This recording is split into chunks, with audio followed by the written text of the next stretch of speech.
From Idaho's News Channel 7, this is Viewpoint. Welcome to Viewpoint. I'm Doug Petcash. They say space is the final frontier. Now, our modern-day scientific pioneers are able to peer deeper and deeper into that frontier. It's all thanks to an incredible piece of technology NASA launched. The James Webb Space Telescope is now starting to pay off its $10 billion cost with some amazing images of deep space. On the morning of July 12th, NASA revealed a series of pictures from deep space, the most detailed look ever at the origins of the universe as a new era of space exploration begins. Stunning images from the James Webb Telescope are turning what had been the subject of science fiction into reality. Clusters of galaxies, the birth and death of stars, new data on the makeup of celestial bodies. Today, the Webb mission is open for scientific business. Every dot of light we see here is an individual star, not unlike our sun, and many of these likely also have planets. There are even pictures scientists and astronomers don't fully understand. Webb began collecting data and capturing images a few weeks ago. The July 12th release was the result of 120 hours of observation. The NASA team stresses this is just the beginning of a new era in astrophysics and space exploration. The Webb telescope launched with enough fuel to continue its mission for 2 decades or more. Associate Professor of Physics at Boise State University, Brian Jackson, has been watching these developments closely. His research interests include extrasolar planets, Mars, and planetary geoscience. I met up with him at a really cool, new, high-tech place on the BSU campus. I am in the brand new Stein Luminary on the Boise State University campus in the new Center for the Visual Arts. This is an incredible room. These screens wrap around the room 87 feet. They're also 8 feet tall. In this feature, the university is going to be able to show images like this of science. These are from the James Webb Space Telescope, also of the cultures and the creative arts. Right now it's being used for classes for Boise State students, and the team here is working to be able to open this up for the public sometime this fall. We'll keep you posted on that. And right now I am joined by Professor Brian Jackson in the physics department here at Boise State University. He's been looking at these images from the James Webb Telescope. And Brian, first of all, just how exciting is it to have this tool in outer space collecting these images and the data? Yeah, it's going to revolutionize astronomy the same way Hubble Space Telescope revolutionized astronomy. It's going to just do that same thing again, but give us a deeper view into the universe. And we're going to learn a lot about the kinds of things you're seeing here: star formation, evolution of the universe, planets, just anything you can imagine in astronomy. We're going to learn more about it using James And we're Webb. just getting these first images right now from the telescope. What kind of things do you think what do you think this is going to mean for research into deeper space? So the James Webb is equipped in ways that Hubble was not, and so it's going to allow us to peer into the infrared. One of the things that observing in the infrared allows us to do is to look through dust. So dust often will obscure features in the sky, but using infrared we can actually peer through the dust and see things that are otherwise hidden. So that's things like planets that are in the process of forming. That can be very distant galaxies, all kinds of things like that. And how ultimately could this research help humans here on Earth? Well, one of the things that James Webb is going to help us understand is planet formation. And we really don't understand where planets come from. And understanding that is really key to understanding the origins of life. And so if you're interested in learning about where life came from, where we came from, you're going to need data like this from the James Webb. All right, we're going to turn off our interview light here so that we can see the images around us more clearly. And we're going to start off with the James Webb Telescope itself. So let's go over here, Brian. This is the James Webb Telescope. Can you describe what we're seeing and the features of it? Yeah, and so you can point to the That's screen. right. So JWST here, you can see it looks a little different from telescopes maybe that you would see in your backyard. But all the essential features are there. So the bright kind of golden part of the telescope, that's the primary mirror. So that's like the big mirror at the back of your telescope in your backyard. Light comes in, strikes that primary mirror, bounces up to a secondary mirror, which is shown right here, and then that light goes back down a little tube at the center of the primary mirror and intercepts all the optics in the telescope. And I believe you told me this was about a $10 billion mission, correct? Yeah, the mission is priced out at about $10 billion. And how long is the mission? So the nominal mission baseline is about 5 years, but there's sufficient fuel on board that the spacecraft could potentially operate for 20 years.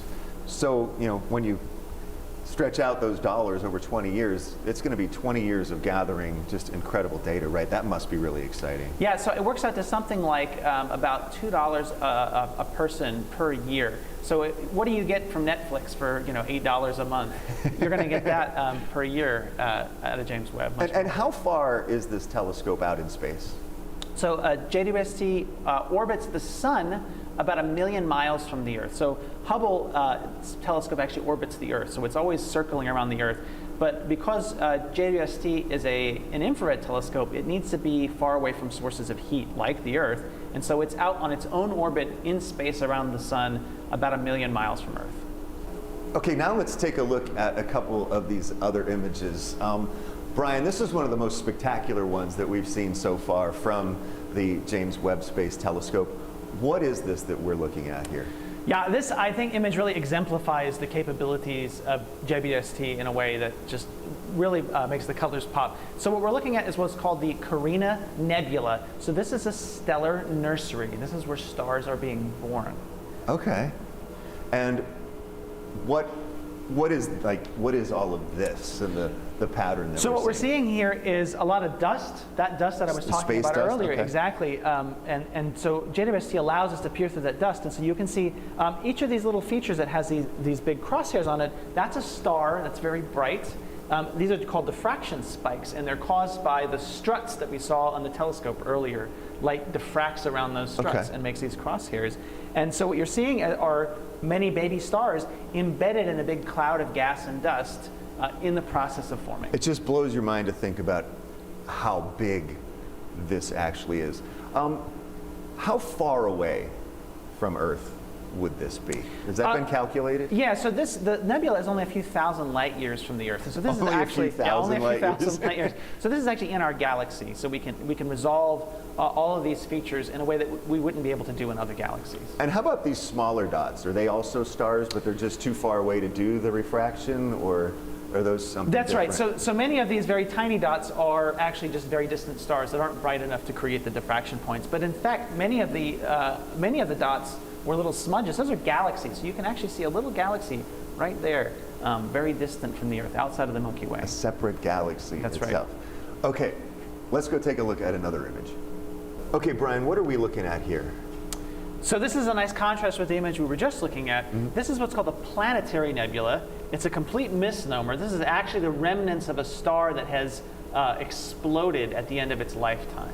So we had baby stars that we looked at a little bit earlier, and this is a dead star. This is a dead star. This is a zombie star. So, but it's not a black hole. It's not a black hole. So black holes only form when a star is very massive, so much more massive than our sun. This is a star closer in mass to our sun originally. Okay. And like our sun, it will do in 5 billion years. It exploded at the end of its lifetime and created this enormous, beautiful nebula around it. Okay, and again, the nebula is the dust, right? That's right. Nebula comes from a word meaning cloud, and so this looks like a big cloud in space. That's why astronomers call it a nebula. And I believe with this technology in this incredible room here at the Stein Luminary, you can actually do a touch screen. Yeah, so we can zoom in on it. This is one of the really nice features about this facility, is that we can manipulate the images on the fly. So in fact, the star that has died is hidden behind the glare of this other nearby star. This is part of a binary star system, one star orbiting the other. And the star that's died and created this nebula, which is now exploded on our screen, is hidden behind the glare of that star. That is fascinating. Let's move from this one, and we've got a bunch of galaxies, I guess, that we can show people now, right? So, Brian, what are we seeing on this image from the James Webb Telescope? So a lot of folks might be familiar with what's referred to as the Hubble Deep Field images. And so those are images collected by the Hubble Space Telescope by staring at a patch of sky for weeks on end to collect light from the darkest galaxies most distant from us. This is the equivalent, but for James Webb, and this was only collected over the course of a few hours, which shows you the power of this telescope. James Webb is about 10 times more powerful than the Hubble, and so we can get images like this in much less amount of time. And so what we're looking at here, at the center is a galaxy cluster.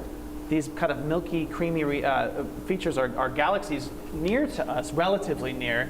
And then in the background, you can see these kind of rings around the central feature, these are actually more distant galaxies, the light from which has been distorted by the gravity of these more nearby galaxies. In a way, it kind of looks like a kaleidoscope. It does, in this particular image. Exactly right. These are called Einstein rings because Einstein's theory of general relativity predicts the shape and aspect of these features. Now, with this data that is coming back from NASA, it's not only for NASA scientists, it's for anybody, right? So will you use this information in your classes here at Boise State? Absolutely. So in the astronomy classes that I teach, we explore questions of the origins of life and what their planetary systems may be like. These kinds of observations will really make those sometimes abstract and distant questions really pop for the students. They're really going to understand how striking and fundamental these kinds of questions are. And beyond your classroom, what do you hope these images, this data, does in the bigger picture? I hope that and I think all astronomers really hope that these kinds of observations get people excited about astronomy. Astronomy is really the oldest science, and it's really, throughout its history, has been driven by public interest. And so we hope that the advent of these images, the beginning of this telescope mission, is really going to drive a lot of interest in astronomy and science more generally. I think it already has started that. I mean, a lot of people have shown so much interest in these images. And when we come back, we are going to talk with Brian Jackson about a partnership between Boise State University and NASA right after this.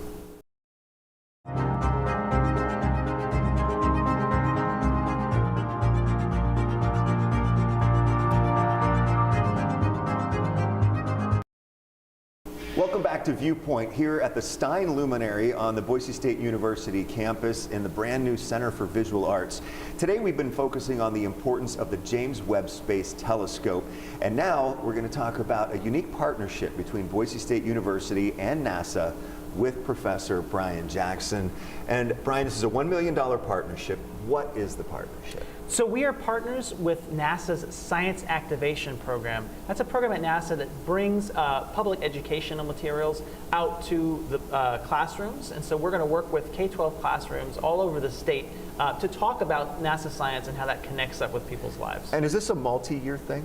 Yeah, so the grant is notionally extends over 3 years. It may go longer than that, we're hoping. And so it will allow us to visit classrooms all over the state and really bring some of these James Webb images, all that kind of NASA science, into the classroom to get kids excited. And this also involves the Central Idaho Dark Sky Reserve, this image behind us right here. What is that reserve? So the Central Idaho Dark Sky Reserve is an organization that works to keep light pollution to a minimum all across a region in central Idaho. So anyone who's been up to Stanley, out to Ketchum, they know how dark the night sky is there. And that is the result of effort by partners all across that region to minimize light pollution and to give us this really beautiful night sky. And it really is just that there's not much light out there. So you can go and you can see these images pretty clearly with the naked eye, right? Yeah, so you don't need a space telescope to see beautiful night sky images. You can actually just go out to central Idaho on a clear night and see the same kinds of things. I bet anybody who's been out there camping, you know, just laying out under the stars knows exactly what you're talking about. It's a sea of stars. You really get lost in the night sky out there. You know, as an astronomer, as a physicist, how special is it to have this right here, you know, just a couple hours of drive away? The Central Idaho Dark Sky Reserve is one of the darkest places in the world, actually. It was the first gold tier certified dark sky reserve in the United States. And so when we submitted this grant to NASA, we told them, you really need to be here. This is a place that NASA needs to have a toehold. And they bought it, and now we're having this that was a partnership. big part of the selling point to get this partnership together. That was, yes, absolutely. And then overall, as you see, you know, that this partnership's going to last multiple years, you know, how exciting is that for you, and what you hope to be able to bring as far as information and images and science to kids and other organizations around the state? Anyone who's done public outreach understands that funding is always an issue. How do you pay for gas to get out to the spot to do the outreach? And so this grant basically covers all of that for us. It gives us the money to pay for people's time, development of curriculum, all of that. This partnership allows us to do that. And what role are you playing in it? I am the principal investigator, and so I get to take credit for all the hard work that my team does. But I'm sure you will be giving them plenty of credit. And We do our best. Brian, I have to give you a lot of credit today for your knowledge, showing us around here in this really incredible facility and getting to learn a lot about space today and the importance of the James Webb Space Telescope. So thank you really for your time. It's been a pleasure to have you. Expertise on this. Yeah, thank you. Appreciate it. And we will be right back with more Viewpoint after this.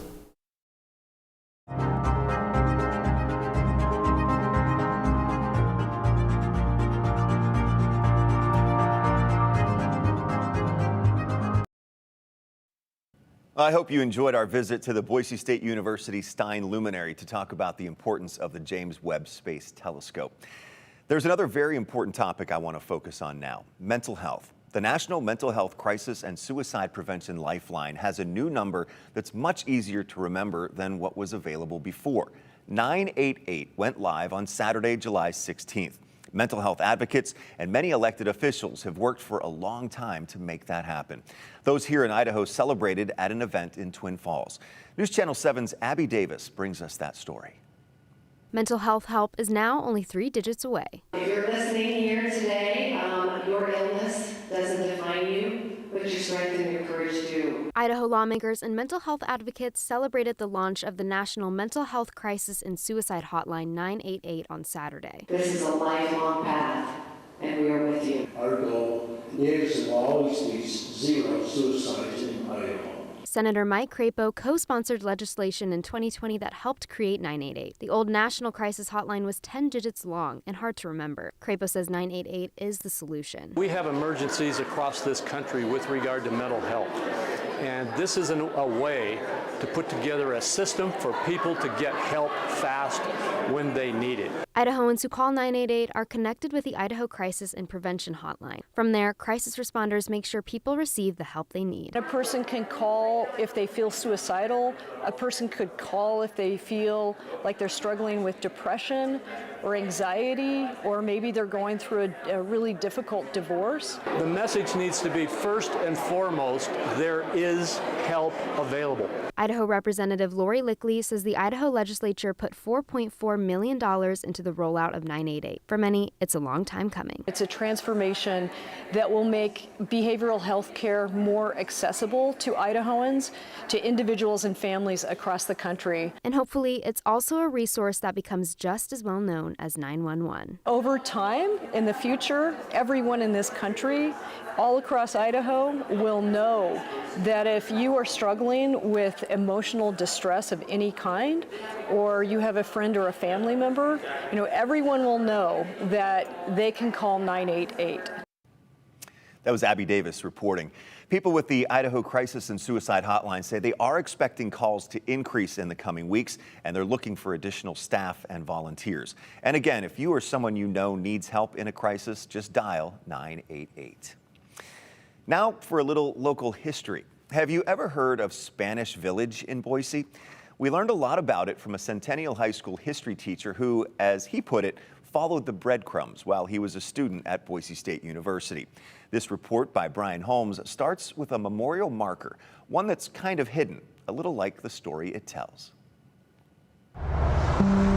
If you don't know where to look, just driving east down Main Street, you'd likely miss this monument that marks one of Boise's lesser-known biographies.